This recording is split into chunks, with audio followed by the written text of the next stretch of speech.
നിയമസഭ reporter TV leadership award കരസ്ഥമാക്കി Godspeed immigration managing director and principal consultant രേണുവെ. സ്വപ്നങ്ങൾ യാഥാർത്ഥ്യമാക്കിയവർക്ക് മറ്റുള്ളവരുടെ സ്വപ്നങ്ങൾക്ക് വേണ്ടി പ്രയത്നിക്കാൻ കഴിയും. 15 വർഷമായി ലക്ഷക്കണക്കിന് ആളുകളുടെ വിദേശ സ്വപ്നങ്ങൾ യാഥാർത്ഥ്യമാക്കി ഗോഡ്സ്പീഡ് ഇമിഗ്രേഷൻ പറന്നുയരുമ്പോൾ അതിനു പിന്നിൽ രേണു എന്ന സംരംഭകയുടെ സ്വപ്നങ്ങളും പരിശ്രമവുമാണ്. മൈഗ്രേഷൻ ആൻഡ് സ്റ്റഡി അബ്രോഡ് മേഖലയിൽ ഒരു വനിത നയിക്കുന്ന ആദ്യ സ്ഥാപനമാണ് കൊച്ചി ആസ്ഥാനമായുള്ള ഗോഡ്സ്പീഡ് ഇമിഗ്രേഷൻ.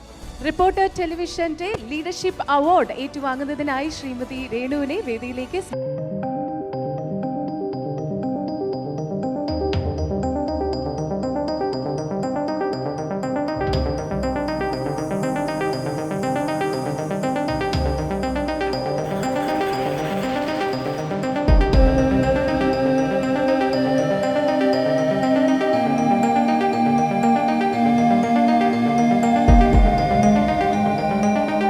ഗോഡ്സ്പീഡിലെത്തുന്നവരുടെ സ്വപ്ന സാക്ഷാത്കാരം രേണുവിൽ ഭദ്രമാണ്.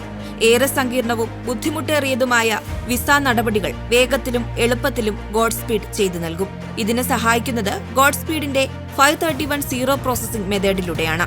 ഇതിനൊപ്പം നിർമ്മാതാവും സംവിധായകനുമായ പാർട്ണർ അനൂപ് കണ്ണന്റെ ക്രിയേറ്റീവ് ഇൻപുട്ട് കൂടിയാവുമ്പോൾ ഗോഡ്സ്പീഡിന്റെ പറക്കലിന് ഇരട്ടി വേഗതയാണ്. ഒരു വനിത നേതൃത്വം നൽകുന്ന ഗോഡ്സ്പീഡ് ഇമിഗ്രേഷനിൽ 90% വനിതകളാണ് ജീവനക്കാരായുള്ളത്. ഇതിൽ കോട്ടയത്തേത് സമ്പൂർണ്ണ വനിതാ ബ്രാഞ്ചാണ്. പ്രൊഫഷണലിസവും നൂതന പ്രോസസിംഗ് രീതിയും മികച്ചതും സുതാര്യവുമായ സേവനവും ലോകവ്യാപക ശൃംഖലയും എല്ലാം ഗോഡ്സ്പീഡിനെ മുൻനിരയിലേക്ക് എത്തിക്കുന്നു. നേതൃനിരയുടെ പ്രയത്നവും മികച്ച സേവനവുമാണ് കൊച്ചിയിൽ ആരംഭിച്ച ഗോഡ്സ്പീഡ് ഇമിഗ്രേഷൻ ഇന്ന് കോട്ടയം, കോഴിക്കോട്, തിരുവനന്തപുരം, കണ്ണൂർ, ബംഗളൂരു എന്നിവിടങ്ങളിലേക്കും ഓസ്ട്രേലിയ, കാനഡ തുടങ്ങിയ വിദേശ രാജ്യങ്ങളിലേക്കും വ്യാപിക്കാൻ സഹായമായത്. ഇന്ന് പല ബ്രാഞ്ചുകളിലായി 200-ലധികം ജീവനക്കാരാണ് ഗോഡ്സ്പീഡ് ഇന്നവേഷനിലുള്ളത്. 100-ലധികം വിദേശ സർവകലാശാല അഫിലിയേഷൻസ്, 2000-ലധികം പ്രൊഫഷണൽ കോഴ്സുകൾ തുടങ്ങി വിദേശ പഠനം യാഥാർത്ഥ്യമാക്കിയും 1,00,000-ൽ പരം വിദ്യാർത്ഥികൾക്ക് അവസരങ്ങൾ നൽകിയും ഒരു വ്യക്തിയുടെ വലിയ സ്വപ്നങ്ങൾ വേഗത്തിൽ നേടിയെടുക്കാൻ കൂടെ നിൽക്കുകയാണ് ഗോഡ്സ്പീഡ് ഇമിഗ്രേഷൻ. ലീഡർഷിപ്പ് അവാർഡ് എന്നെ സംബന്ധിച്ചിടത്തോളം വളരെയധികം ഇൻസ്പിറേഷനും മോട്ടിവേഷനും നൽകുന്നതാണ്. ഗോഡ്സ്പീഡ് ഇമിഗ്രേഷനിൽ 90% എബവ് വിമൺ എംപ്ലോയീസ് ആണ് വർക്ക് ചെയ്യുന്നത്. 200 നിയർ ബൈ എംപ്ലോയീസ് ആണുള്ളത്. ഈ ഓർഗനൈസേഷൻ സ്റ്റാർട്ട് ചെയ്തപ്പോൾ ഒന്നിൽ നിന്നാണ് സ്റ്റാർട്ട് ചെയ്തത്. അതിൽ നിന്ന് ഇവിടെ വന്ന് നിൽക്കുമ്പോൾ ഇതുപോലെയുള്ള അവാർഡുകൾ വളരെയധികം എന്നെ ഇൻസ്പയർ ചെയ്യുന്നു. So I am so thankful to reporter channel and speaker A.N. Shamseer sir. ഒത്തിരി നന്ദി പറയുന്നു ഇങ്ങനെയൊരു അവസരം എനിക്ക് തന്നതിന്. എനിക്ക് ആക്ച്വലി സ്ത്രീകളോട് പറയാനുള്ളത്, നമുക്കൊത്തിരി ചെയ്യാൻ പറ്റും.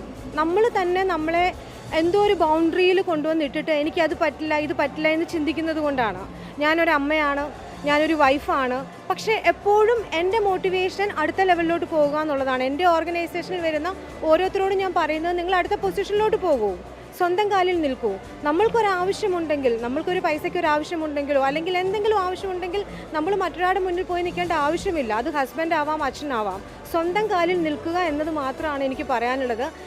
എൻ്റെ ഓർഗനൈസേഷനിൽ ഗോഡ്സ്പീഡിലുള്ള ഓരോരുത്തരോടും ഞാൻ എപ്പോഴും പറയുന്നതും ഇതുതന്നെയാണ്.